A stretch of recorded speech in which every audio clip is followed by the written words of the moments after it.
প্রচন্ড গরমের মধ্যে, প্রচন্ড তাপদাহ দাবদাহের মধ্যে হঠাৎ করে যদি ঝুম বৃষ্টি নামে, তাহলে কেমন একটা শান্তি শান্তি লাগে না?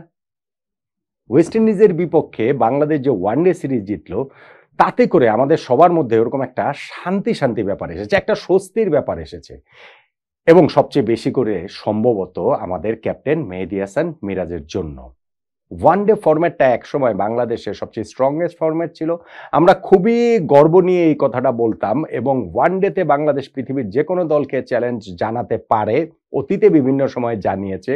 সেইটা বাংলাদেশ ক্রিকেটের একটা গর্বের জায়গা ছিল। কিন্তু গত 2 বছরে ক্রমশ আমরা পেছাতে পেছাতে এমন একটা জায়গায় চলে গিয়েছি যে এখন আমরা টেস্টের চেয়ে টি-20-র চেয়ে ওয়ানডেটা খারাপ খেলি, এবং তাতে করে 2027 বিশ্বকাপে সরাসরি কোয়ালিফাই করতে পারবো কিনা সেইটাই একটা বড় প্রশ্নবোধক চিহ্নের সামনে পড়ে গিয়েছিল। সকল প্রশ্নের জবাব যে ওয়েস্ট ইন্ডিজের বিপক্ষে এই সিরিজ জয়ের মাধ্যমে হয়ে গেছে তা নয়, তারপরেও সিরিজ জয়টা, স্পেশালি লাস্ট ম্যাচে ওই 179 রানের বিধ্বংসী বিস্ফোরক জয়টা হতে পারে ওয়ানডে ফরম্যাটে বাংলাদেশের ঘুরে দাঁড়ানোর একটা স্টার্টিং পয়েন্ট, একটা টার্নিং পয়েন্ট, অবভিয়াসলি ক্যাপ্টেন হিসাবে মেহেদী হাসান মিরাজের জন্য।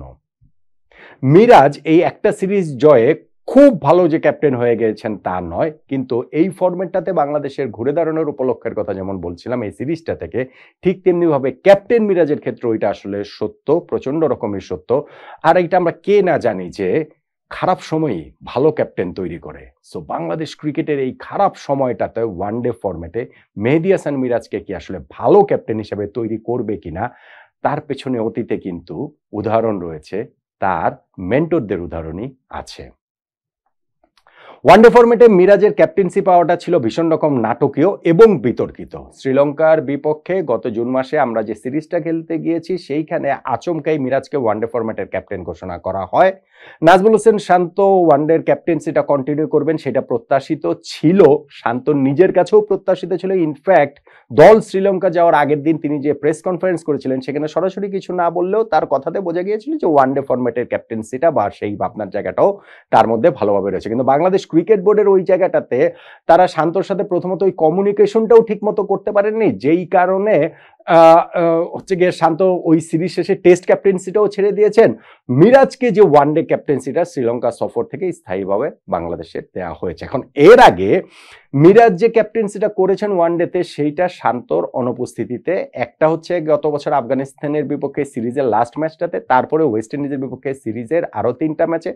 ওই 4টা ম্যাচে তো শান্ত ক্যাপ্টেন ছিলেন না বলেই মিরাজ এই দায়িত্বটা পালন করেছেন। আর তিনি যখন দায়িত্বটা পেয়েছেন ফুল ফ্লেজেড, এরপরে তিনি আফগানিস্তানের বিপক্ষে, শ্রীলঙ্কার বিপক্ষে সিরিজের 3টা ম্যাচ করলেন, আফগানিস্তানের বিপক্ষে সিরিজের 3টা ম্যাচ করলেন, এরপরে গিয়ে এই ওয়েস্ট ইন্ডিজের বিপক্ষে সিরিজের 3টা ম্যাচ করলেন। এই সিরিজ শুরু হওয়ার আগে মিরাজের ক্যাপ্টেন্সিতে বাংলাদেশ যেই 10টা ম্যাচ খেলেছিল তার মধ্যে একটা মাত্র ম্যাচ জিতেছিল এবং 9টা ম্যাচই বাংলাদেশ হেরেছিল। সো তার ক্যাপ্টেন্সির ওই জায়গাটা একটা প্রশ্নবোধক চিহ্নের সামনে পড়ে গেছিল। স্পেশালি লাস্ট সিরিজটাতে যখন আমরা আফগানিস্তানের কাছে 3-0 ব্যবধানে হেরে গেলাম, স্পেশালি লাস্ট ম্যাচটাতে যখন আমরা মাত্র 93 রানে অল আউট হয়ে 200 রানের ব্যবধানে হেরে গেলাম, তখন কিন্তু প্রচন্ড রকম একটা সমালোচনার মধ্যে বাংলাদেশের ওয়ানডে দল তথা আমাদের ক্যাপ্টেন মেহেদী হাসান মিরাজ পড়ে যান। ওয়েস্ট ইন্ডিজের বিপক্ষে সিরিজটা তাই খুব গুরুত্বপূর্ণ ছিল, এবং এইখানটাতেও সেকেন্ড ম্যাচে সুপার ওভারে নানান প্রশ্নবিদ্ধ সিদ্ধান্তের মাধ্যমে যখন আমরা হেরে গিয়েছিলাম, সেই অবস্থা থেকে লাস্ট ম্যাচে বাংলাদেশ যেরকম একটা বিস্ফোরক জয় পেল, এইটা নিঃসন্দেহে মিরাজের পায়ের নিচের মাটিটা শক্ত করবে বলেই আমরা আশা করতে পারি।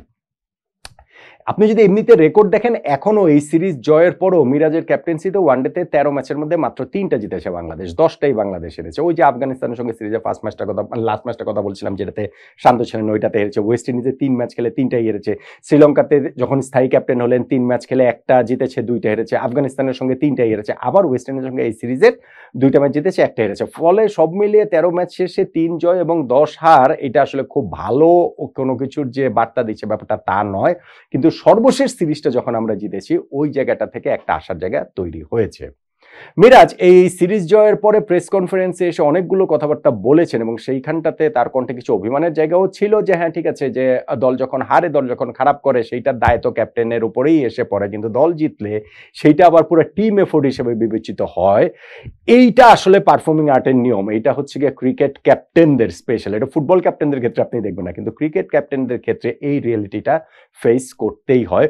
অনেক সময় হয় যে দল ভালো করলে সেই ক্যাপ্টেন ভালো হয়ে ওঠেন, হয়তো অত ভালো ক্যাপ্টেন্সি না করেও, আবার দল যদি খারাপ করে তাহলে খুব ভালো ক্যাপ্টেন্সি করার পরেও ক্যাপ্টেনকে কাঠগড়ায় দাঁড় করানো হয়। এখন এই বাস্তবতা তো এটা ক্রিকেটের বাস্তবতা, এটা মিরাজ কিভাবে অন্য বাস্তবতার সামনে আমাদেরকে দাঁড় করাবেন সেটা তো আর হয় না, সেটা হওয়ার কথা না। ফলে বাংলাদেশ টিমকে লিড করা, বাংলাদেশ টিমকে আবার সাফল্যের ধারায় নিয়ে আসাটা গুরুত্বপূর্ণ। মিরাজ যেমন বলছিলেন যে আমি যখন দায়িত্ব পাই তখনও আমরা র্যাঙ্কিং এর 10 নম্বরে ছিলাম, এখনো আমরা র্যাঙ্কিং এর 10 নম্বরে রয়েছি। তবে এটা নিয়ে সন্তুষ্ট হওয়ার কিছু নেই, কেননা 2027 বিশ্বকাপে সরাসরি কোয়ালিফাই করতে হলে আমাদের র্যাঙ্কিং এর 8 মধ্যে থাকতে হবে, আসলে বেসিক্যালি আমাদের 9 মধ্যে থাকতে হবে। এখন তো আমরা 10 নম্বরে আছি, সেখান থেকে আমরা 9 মধ্যে থাকলেই সেটা হবে। এবং যেহেতু আমাদের সামনের বছর অনেক অনেক সিরিজ রয়েছে, সেইখানটাতে আমাদের হোম সিরিজ আছে পাকিস্তানের বিপক্ষে, নিউজিল্যান্ডের বিপক্ষে, অস্ট্রেলিয়ার বিপক্ষে, ভারতের বিপক্ষে, অ্যাওয়ে সিরিজ আছে আমাদের আয়ারল্যান্ডের বিপক্ষে, জিম্বাবুয়ের বিপক্ষে, এবং অবভিয়াসলি আরো কিছু সিরিজ এই জায়গাটাতে বাংলাদেশ ক্রিকেট বোর্ড আয়োজন করবেন, যুক্ত করবেন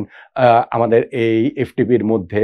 ফলে মিরাজের সামনে কিন্তু সেই সুযোগটা রয়েছে ওয়ানডে টিমটা গুছিয়ে নেওয়ার এবং ওয়েস্ট ইন্ডিজের পক্ষে এই সিরিজ জয় থেকে সেই ঘুরে দাঁড়ানোটা শুরু করার। 2027 বিশ্বকাপ এখনো 2 বছর পরের হিসাব। মিরাজ সেটা বলেছেন যে অতদূর পর্যন্ত তিনি ভাবছেন না, ক্রিকেট বোর্ড তাকে 1 বছরের জন্য দায়িত্ব দিয়েছে, সেই পর্যন্তই তিনি ভাবছেন। এখন এই 1 বছর পর ক্যাপ্টেন চেঞ্জ করাটা আমরা কি আসলে এফোর্ড করতে পারি? আমরা আসলে এফোর্ড করতে পারি না। ধরেন হচ্ছে আমরা যদি আগামী জুন জুলাইতে গিয়ে আবার যদি ক্যাপ্টেন চেঞ্জ করি ওয়ার্ল্ড কাপের 1 বছর আগে, সেইটা বাংলাদেশ টিমের স্টেবিলিটির জন্য ভালো নয়। দ্যাট ডাজন্ট মিন যে টিম যদি খারাপ করে তাহলে ক্যাপ্টেন চেঞ্জ করা যাবে না, কিন্তু টিম ভালো করবে সেই প্রত্যাশার জায়গাটা আমরা করতে পারি এবং সেই ঘুরে দাঁড়ানোর শুরুটা এইখান থেকেই হতে পারে, ওয়েস্ট ইন্ডিজের বিপক্ষে সিরিজ থেকেই।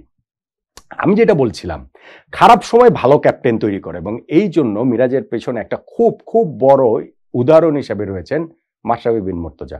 মিরাজ কিন্তু এই ওয়েস্ট ইন্ডিজের পক্ষে সিরিজ জয়ের পরও প্রেস কনফারেন্সে তিনি নিজেই বলেছেন যে তাকে মাশরাফি এবং তামিম ইকবাল, বাংলাদেশের সফল 2 ক্যাপ্টেন, তারা বিভিন্ন রকম সাহায্য করেছেন, তাকে বিভিন্ন সাপোর্ট করেছেন, ফোন করে কথাবার্তা বলেছেন। এইসব সিচুয়েশনে যেহেতু তারা অনেকবারই পড়েছেন, ফলে কিভাবে এখান থেকে দলকে ঘুরে দাঁড়াতে সাহায্য করা যায় পর্দার আড়ালে থেকে, নেপথ্যে থেকে ফেলো ক্যাপ্টেনের প্রতি, ফেলো কলিগের প্রতি তারা হচ্ছে সেই দায়িত্বটা মাশরাফি তামিমরা পালন করেছেন। আমি যেটা বলছিলাম ইন্সপিরেশনের জায়গা মাশরাফি, সেইটা আসলে কিভাবে দেখেন, আমরা যখন আফগানিস্তানের কাছে ওই সিরিজটা হেরে গেলাম, 3-0 হেরে গেলাম এবং আমাদের হিসাবটা এসে দাঁড়ালো আমরা টানা 4টা সিরিজ হেরেছি, সর্বশেষ 12টা ওয়ানডে ম্যাচের মধ্যে আমরা 11টা হেরেছি এবং মিরাজের ক্যাপ্টেন্সিরও ওরকম অবস্থা, ক্যাপ্টেন্সি রেকর্ডটা। তখন একটা আলোচনাতে আমি করেছিলাম যে বাংলাদেশের ওয়ানডে ক্রিকেটে গত 20 বছরের মধ্যে সেই 2004-5 সালের পর এত খারাপ অবস্থা বোধহয় আর হয়নি। পরে আবার আরেকটা ভিডিওতে সেটা একটু কারেক্ট করে দিয়েছিলাম যে না, 2014 সালে এই অবস্থা ছিল। 2014 সালের কোন সময়টা? 2014 সালের শুরুর অংশটা, যখন আমরা বছরের প্রথম 12টা ওয়ানডে ম্যাচ খেলে 12টাই হেরেছিলাম। আমাদের ক্যাপ্টেন ছিলেন মুশফিকুর রহিম, আমাদের 3 ফরম্যাটের ক্যাপ্টেন ইনফ্যাক্ট মুশফিকুর রহিম ওই সময়টাতে ছিলেন। ফলে আমি যেহেতু ওয়ানডের কথাটা বলছি, সেই বছর আমরা ওয়ানডে সিরিজে শ্রীলঙ্কার কাছে হেরেছি, এশিয়া কাপের সব ম্যাচ আমরা হেরেছি, ভারতের কাছে সিরিজের সব ম্যাচ হেরেছি, ওয়েস্ট ইন্ডিজের কাছে সিরিজের সব ম্যাচ হেরেছি, 12 ম্যাচ খেলে আমরা 12টাই হেরেছি। ফলে বাংলাদেশ ক্রিকেট বোর্ডের একটা সিদ্ধান্ত নিতেই হতো এবং সেই সিদ্ধান্তে তারা ক্যাপ্টেন্সিটা স্প্লিট করে দেন এবং মাশরাফি বিন মুর্তজাকে ওয়ানডে টি20-র ক্যাপ্টেন তারা করে দেন। প্রথমত ওয়ানডে, টি20টা আরেকটু পরে হয়েছে। ওই ওয়ানডে ক্যাপ্টেন্সি মাশরাফি নেয়ার পর জিম্বাবুয়ের সঙ্গে যে প্রথম সিরিজটা খেলেছিল সেইখানে 5 ম্যাচের 5টাই বাংলাদেশ জিতেছিল। হ্যাঁ, ঘরের মাটিতে খেলা, হ্যাঁ জিম্বাবুয়ের বিপক্ষে খেলা, কিন্তু যেই দলটা এর আগে বছরে 12টা ওয়ানডের 12টাই হেরেছিল, তাদের জন্য 5 ওয়ানডের 5টা জেতাই কিন্তু বিরাট বড় ঘটনা ছিল। ওইটা ছিল বাংলাদেশ ক্রিকেটের একটা ঘুরে দাঁড়ানোর জায়গা। আমাদের ক্রিকেটের আপনি বলতে পারেন যে সবচেয়ে স্বর্ণ সময়ের শুরুটা হয়েছিল ঠিক ওই সময়টা থেকে, কেননা তারপরেই ওই জিম্বাবুয়ের সঙ্গে সিরিজটা ছিল কত 2014 নভেম্বরে, তারপরে তো 2015 শুরুতেই ফেব্রুয়ারি থেকে আমরা শুরু করলাম হচ্ছে গিয়ে ওয়ার্ল্ড কাপ খেলা এবং সেই ওয়ার্ল্ড কাপে বাংলাদেশ হচ্ছে গিয়ে কোয়ার্টার ফাইনালে খেলে ফেললো। ওয়ার্ল্ড কাপের পর আমরা ভারতের বিপক্ষে সিরিজ জিতেছি, পাকিস্তানের বিপক্ষে সিরিজ জিতেছি, সাউথ আফ্রিকার বিপক্ষে সিরিজ জিতেছি। এরপরে আমরা বছর দুয়েক পরে 2017 চ্যাম্পিয়ন্স ট্রফিটা আমরা সেমিফাইনালে খেলেছি, ফলে ওই যে আমাদের একটা স্বর্ণ সময় ক্রিকেটের শুরুটা কিন্তু হয়েছিল ওই সময়টা থেকে, যখন মাশরাফিকে ক্যাপ্টেন্সিটা দেওয়া হয় এবং কোন প্রেক্ষাপটে দেওয়া হয়, তার আগের 12 ওয়ানডের মধ্যে 12টা হারার প্রেক্ষাপটে দেয়া হয়েছিল। তো ওই প্রচন্ড বাজে সময়টা কি প্রচন্ড ভালো ক্যাপ্টেন তৈরি করে দিয়েছে না মাশরাফির মধ্যে। সো মিরাজের সামনেও কিন্তু সেই সুযোগটা রয়েছে, তিনি খারাপ সময়ের ভেতর দিয়ে গিয়েছেন। আমরা আশা করছি যে এটা শেষ হয়ে গেছে বাংলাদেশ টিমের জন্য। সামনের সিরিজ থেকে, মানে এই সিরিজটা থেকে যেই আমাদের টার্ন অ্যারাউন্ডটা শুরু হলো, এটা কন্টিনিউ করবে আগামী বছর, এবং সেই ক্ষেত্রে ওই সত্যটা আবারও পুনঃপ্রতিষ্ঠিত হবে যে খারাপ সময়ই ভালো ক্যাপ্টেন তৈরি করে। ভালো সময় ভালো ক্যাপ্টেন তো সেটা করতেই পারে, এবং সেটা নিয়ে আলাদা কোনো ক্রেডিটেরও কিছু নেই, কৃতিত্বেরও ওই জায়গায় কিছু নাই, না মানে আর কি অত বেশি করে নাই, কিন্তু যখন প্রচন্ড খারাপ সময় থেকে ঘুরে দাঁড়াতে পারেন, সেইটাই তার ওই ক্যাপ্টেন্সির ক্যালিবারটাও প্রমাণ করে, সেইটাও টিমের ক্যালিবারটা আসলে প্রমাণ করে। সো আমরা আসলে শুধুমাত্র আশাই করতে পারি যে আমাদের এই ক্রিকেটের ওয়ানডে ফরম্যাটের যে খারাপ সময়টা, সেই খারাপ সময়টার শেষের শুরুটা হয়েছে বা শেষ হয়ে গিয়েছে, এখন ভালো শুরুটা আবার নতুন করে হলো ওয়েস্ট ইন্ডিজের বিপক্ষে সেই সিরিজটা থেকে। মেহেদী হাসান মিরাজ যদি এই টিমের মধ্যে তার অথরিটিটা এস্টাবলিশ করতে পারেন, এই টিমটা যদি আক্ষরিক অর্থেই মিরাজের টিম হয়ে উঠতে পারে, ওয়ানডে ফরম্যাটের টিম। এখন যদি 3 ফরম্যাট, আমরা 3 ক্যাপ্টেনে যাবো নাকি 2 ক্যাপ্টেনে যাবো, ওগুলো নিয়ে অন্য আলোচনার জায়গা রয়েছে, কিন্তু এই ওয়ানডে ফরম্যাটের ওয়ানডে টিমটা যদি মিরাজের টিম হয়ে উঠতে পারে, সেই ক্ষেত্রেই আমরা আবার সেই ওয়ানডের হারানো গৌরব ফিরে পাবো বলে আশা করতে পারি। আমাদের এই প্রচন্ড দাবদাহের মধ্যে যে ঝুম বৃষ্টিতে যে একটা স্বস্তির জায়গা তৈরি হয়েছে ওয়েস্ট ইন্ডিজের বিপক্ষে এই সিরিজ জয়ের মাধ্যমে, সেই স্বস্তিটা আসলে কন্টিনিউ করবে মিরাজের ক্যাপ্টেন্সিতে। বাংলাদেশ ওয়ানডে ফরম্যাটের ঘুরে দাঁড়ানোটা শুরু হলো, ওই আশাটা আমরা ওয়েস্ট ইন্ডিজের বিপক্ষে সিরিজের পর আবার নতুন করে করতেই পারি। কি বলেন আপনি?